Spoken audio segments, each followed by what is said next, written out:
Well, a warning to the billion-dollar banks on Wall Street. Prepare for a new nosy neighbor determined to make sure the money is flowing legally.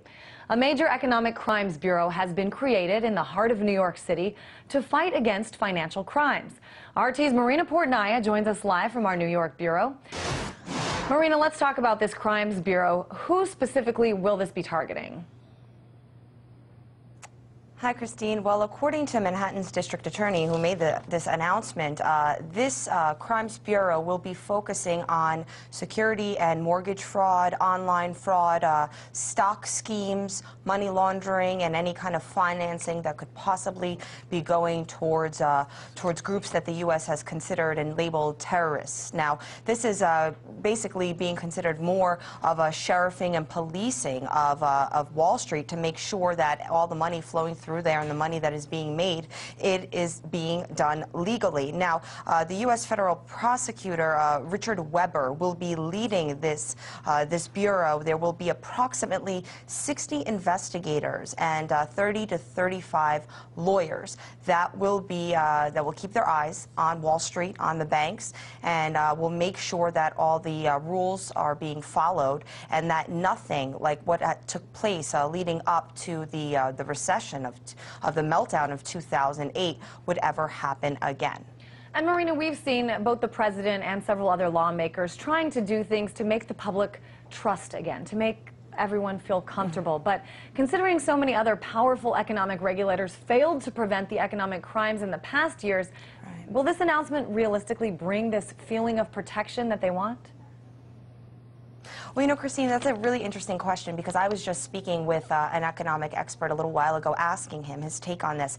And what he said was that the reality is it's not a crime. What led up to the financial meltdown and what continues to take place are not crimes because there has been no financial regulation or re-regulation. U.S. President Barack Obama has proposed reform and to regulate the way that Wall Street operates in terms of the different products and tools they use, credit default swaps, the list goes on and on.